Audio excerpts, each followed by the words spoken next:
नमस्कार, आप जुड़ चुके हैं रियल न्यूज हरियाणा के साथ। मैं करण सिंह समैन और संजीवनी हॉस्पिटल में मौजूद हैं। हमारे साथ हैं doctor Anish Kumar, MD medicine हैं, और इनसे जानकारी लेंगे कि बदलते मौसम में किस प्रकार अपने आप को स्वस्थ रखें, किन किन बातों का ध्यान रखें, क्या क्या सावधानियां हमें इस मौसम में बरतनी चाहिए। डॉक्टर साहब, सबसे पहले स्वागत है आपका। जी बहुत बहुत धन्यवाद। सभी रियल न्यूज हरियाणा के दर्शकों को मेरा नमस्कार। जी डॉक्टर साहब, गर्मी अभी भी गई है और सर्दी ने जो दस्तक दे दी है। आप एमडी मेडिसिन है, तो किस प्रकार को अपने शरीर को स्वस्थ रखें, किन किन बातों का ध्यान रखें? जी जैसा कि आप देख रहे हैं, अभी जैसे ही सर्दियां शुरू हुई हैं तो हम जो कॉमनली देखते हैं कि जो लंग्स रिलेटेड इन्फेक्शंस हैं, जिसको हम फेफड़े की बीमारियां बोलते हैं, जी उन वो सब चीज़ें बढ़ने लग जाती हैं। तो सबसे जो ज़्यादा रिस्क इसमें होता है, एक तो जिनको पहले से जो लंग्स की बीमारियां हैं जैसे अस्थमा या सीओपीडी के पेशेंट्स, तो कुछ वायरल इन्फेक्शंस होते हैं। और साथ में जब विंटर आती है तो जो हमारा एयरवे है वो थोड़ा कंस्ट्रिक्ट हो जाता है। उसकी वजह से जो अस्थमा सीओपीडी का हॉस्पिटलाइजेशन का रेट बढ़ जाता है। दूसरा, इसमें जो छोटे बच्चे होते हैं उनकी क्योंकि इम्यूनिटी कमजोर होती है, जब वो आउटडोर में खेलते हैं या जाते हैं, और जैसा कि आप देख रहे हो आजकल हाँ, पोल्यूशन, बिल्कुल बिल्कुल डॉक्टर साहब, क्योंकि बच्चे हैं, ओढ़ते नहीं, पहनते नहीं है। क्योंकि जैसे आप देख रहे हो आजकल जैसे दिल्ली की न्यूज में आता रहता है कि एयर क्वालिटी इंडेक्स भी हमारा बहुत पुअर चल रहा है। जी डॉक्टर साहब। तो जैसे बच्चे बाहर जाते हैं तो उनको भी इन्फेक्शंस होना, स्किन इन्फेक्शन होना, ईयर इन्फेक्शन या आईज में इरिटेशन होना, ये सब के रेट भी बढ़ जाते हैं। और जो एल्डरली पॉपुलेशन है, जो कि मोस्टली अपने 60 ईयर से ऊपर के लोग हैं, तो उनमें भी बीमारियों का रिस्क बढ़ जाता है। और जो जैसे उनमें बीपी की भी शिकायतें हैं या हार्ट की जो समस्याएं हैं, स्ट्रोक या हार्ट अटैक जो है, उनके रेट विंटर्स में ज़्यादा देखे जाते हैं। जी जी जी डॉक्टर साहब, ये कि चिकनगुनिया एक फैला हुआ है, हाँ जी। तो जो उस चीज से कैसे बचें, इससे सावधानी क्या क्या सावधानी बरतें इसके अंदर? जो चिकनगुनिया जो है वो बेसिकली ऐसा है कि जो मच्छरों से फैलता है। तो चिकनगुनिया से बचने के लिए आप ऐसा कर सकते हैं कि मॉस्किटो रेपेलेंट्स यूज कर सकते हैं, या फिर मतलब जो मॉस्किटो नेट्स है वो लगा सकते हैं, या फिर हमारे घरों पे छतों पे जो पानी इकट्ठा होता है कई बार जैसे बरसात के मौसम जी बिल्कुल। तो उसको हम अवॉइड कर सकते हैं, जी थोड़ा हाइजीन मेंटेन करके रख सकते हैं। जी जी डॉक्टर साहब, ये सावधानियां हुई, अगर चिकनगुनिया हो जाता है तो? अगर किसी भी पेशेंट को चिकनगुनिया हो जाता है तो इसके जो लक्षण देखे जाते हैं, शुरू में पेशेंट को बुखार रहता है, बुखार के साथ भूख न लगना, उल्टी जैसा लगना, और जो एक मेन चीज़ है इसमें जोड़ों में दर्द रहना। जी तो चिकनगुनिया में जोड़ों में बहुत ज़्यादा दर्द होता है, और ये दर्द 1 महीना से लेके 3 महीना, और कुछ कुछ मरीजों में ये एक जैसे रूमेटॉइड आर्थराइटिस जैसा जो कंडीशन है उसकी तरह के लक्षण इसमें बन जाते हैं। तो उससे बचने के लिए ऐसा है कि हम जब जब भी हमें बुखार या जोड़ों में दर्द जैसी हमें शिकायत लगे, हमें तुरंत हॉस्पिटल में जाके एक बार अपना टेस्ट करवाना चाहिए। और जो भी इसके लिए हम सिम्टोमेटिकली ट्रीट करते हैं या फिर किसी को आर्थराइटिस जैसे चेंजेस आते हैं, उसके लिए हमें ट्रीटमेंट लेना चाहिए। जी डॉक्टर साहब, संजीवनी में हम बैठे हैं, तो आप कब से सेवाएं दे रहे हैं संजीवनी? जी मैं संजीवनी हॉस्पिटल में अभी फिलहाल लास्ट 15 डेज से मैं यहाँ पे जुड़ा हूँ। जी, तो हॉस्पिटल में और क्या क्या सुविधाएं हैं डॉक्टर साहब? जी हॉस्पिटल में 24/7 इमरजेंसी सर्विसेज अवेलेबल हैं, जिसमें आपको वेंटिलेटर की सुविधाएं, ईसीजी की सुविधाएं, और यहाँ पे आईसीयू फैसिलिटी अवेलेबल है।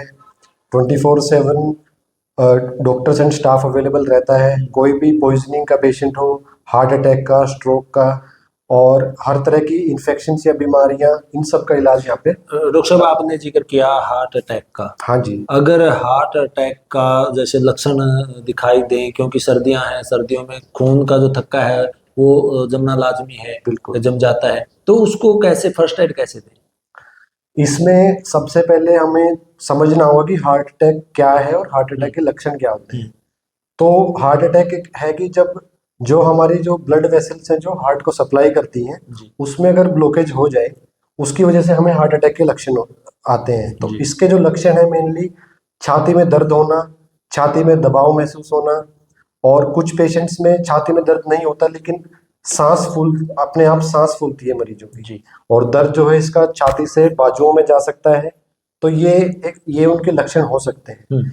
और जैसा कि हम देख रहे हैं कि जो रिस्क पॉपुलेशन है वो जो डायबिटिक पेशेंट्स हैं या जो स्मोकिंग कर रहे हैं लंबे टाइम से, हाइपरटेंशन के पेशेंट हैं, और 60 इयर्स के बाद अगर कोई रिस्क फैक्टर नहीं है तो उनमें वैसे भी हार्ट अटैक के चांसेस ज़्यादा होते हैं। जी डॉक्टर साहब। तो अगर हम कभी भी किसी पेशेंट को हार्ट अटैक के लक्षण आ रहे हैं तो सबसे पहले हमें जितना जल्दी पॉसिबल हो पाए पेशेंट को हॉस्पिटलाइज करवाना चाहिए, क्योंकि हार्ट अटैक एक ऐसी बीमारी है इसमें एक एक मिनट काउंट होता है। जी जी जितना जल्दी आप हॉस्पिटलाइज होगे उतना जल्दी आपको ब्लड सप्लाई रिस्टोर जल्दी होगी तो जी। आपको दिक्कतें कम आएंगी। जी डॉक्टर साहब, हार्ट अटैक और हार्ट फेल बोल देते हाँ हैं, जी, हाँ। उसमें कुछ अंतर है? हाँ जी, हार्ट अटैक ऐसा है कि जिसमें जो हार्ट को सप्लाई करने वाली ब्लड वेसल का ब्लॉकेज हो जाता है, तो मतलब हार्ट को ही सप्लाई नहीं मिल रही, जिससे चेस्ट पेन होता है।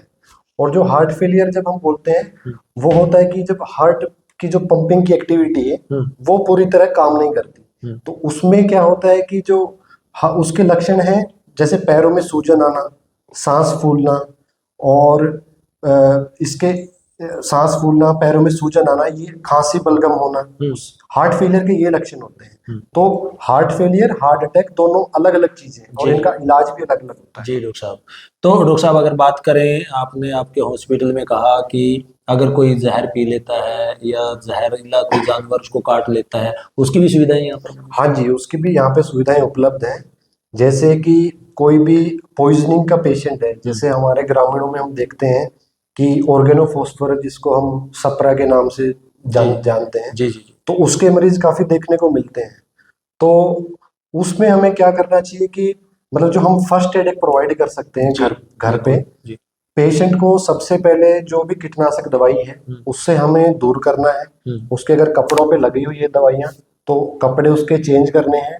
और पेशेंट अगर कॉन्शियस स्टेट में है तो हमें, कॉन्शियस हो या अनकॉन्शियस, हमें उसको थोड़ा बैठा के रखना है, क्योंकि अगर अनकॉन्शियस स्टेट में है तो वो कई बार एस्पिरेट करके फेफड़े में चला जाता जी है। बिल्कुल। हाँ जी, तो ये कर सकते हैं। और जितना जल्दी हॉस्पिटलाइज करवाएं तो जल्दी इलाज शुरू। तो आपके पास है संजीवनी में? हाँ जी, इसकी सुविधा उपलब्ध है हमारे पास। जी, और जी। इसमें अगर जितना जल्दी उसको एडमिट करवाएं तो वेंटिलेटर से बचाया जा सकता है, वेंटिलेटर के बिना भी मरीज ठीक हो सकता है। जी जी। डॉक्टर साहब, फिर वहीं पर आते हैं कि बदलते मौसम पर, हाँ जी। क्योंकि ये तो आपने सुविधाएं बताई हैं संजीवनी हॉस्पिटल की, बदलते मौसम पर बच्चों में अक्सर देखा गया है खांसी और जुकाम रहता है। हाँ जी। आप एमडी हैं, मेडिसिन हैं, तो बच्चों को उस चीज से कैसे बचाएं, क्योंकि ये लगातार 2 से 3 महीने सर्दी है, ये चलेगी, हाँ जी। बच्चे मानते नहीं हैं, आप भी देखते हैं ये तो उस समय बच्चों को किन किन सावधानियां रखनी चाहिए?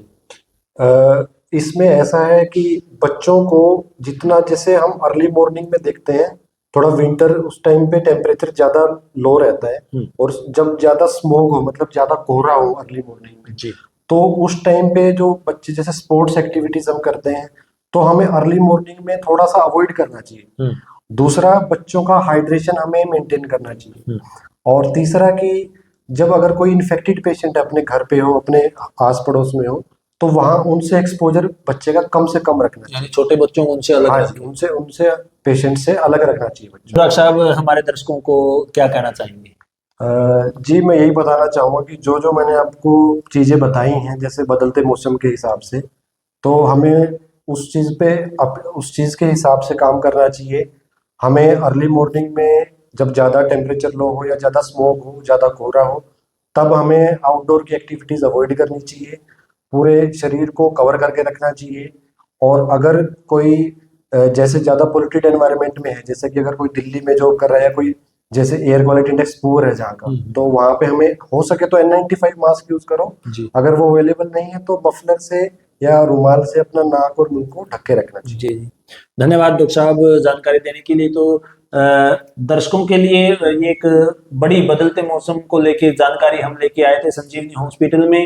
डॉक्टर अनीश कुमार हमारे साथ ये जानकारी दे रहे थे, और आप इस वीडियो को ज़्यादा से ज़्यादा शेयर करें। अगर आपको कोई दिक्कत है तो आप टोहाना के अंदर बाईपास पर संजीवनी हॉस्पिटल है, इसमें आप अपने चेकअप वगैरह करवा सकते हैं, मिल सकते हैं, डॉक्टरों की सलाह ले सकते हैं। नई जानकारी के साथ हम आपके सामने फिर हाजिर होंगे, तब तक के लिए जय हिंद, जय भारत।